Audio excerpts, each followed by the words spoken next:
You are so serious, though, the last two conversations. I can't. Wow. I know. I can't. There's no shtick about this. This is like, and I'm a Baal Tshuva, right? I'm a person who took this on in my late 30s. I changed my entire life without empirical evidence. The truth is, I looked at the situation. I went, I want to live a life of meaning. And after examining what that looked like, I thought that Judaism, because it was in my own backyard and because I'm a Jew, was the greatest, sort of meaning. But I still struggle from time to time, as I think most people do, with doing things that are counterintuitive to me. So help me understand the limitations of human intuition. What we think we know, what feels right to us. How do we know it's not right? Who gets to tell me it's not right? Well, you remember the Bosnian War? Mm-hmm. So, if the idea is that society determines what's right or wrong, so that means if you were a Croatian, then it was fine to kill Serbs. If you were Serb, then it's fine to kill Croatians. Right? In other words, that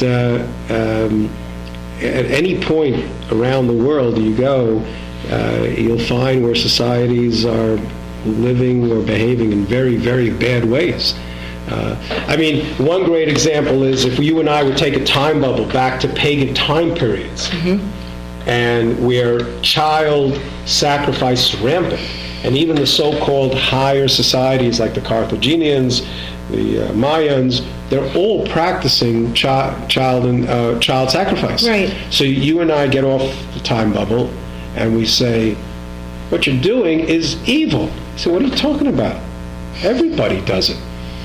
Actually, the only group that said this is evil, it was the Jewish people.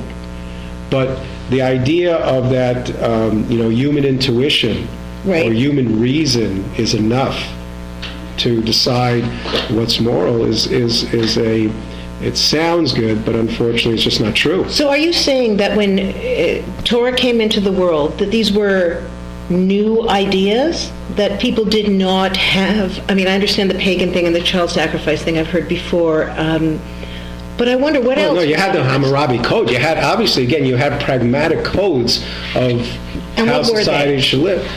Well, you read the Hammurabi Code. Some of it is very brutal. Some of it makes sense. It's similar to, but the revolution of Torah was, I am God who took you out of Egypt. Don't murder. In other words, that don't murder came from a transcendent source. So now it's a transcendent, objective good.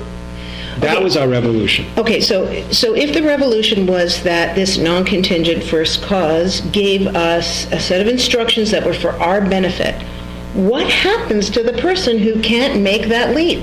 Who says, well, maybe it wasn't a non-contingent first cause. Maybe this is, I hear this all the time, it's a bunch of men made it up in the desert. What do you... Well, again,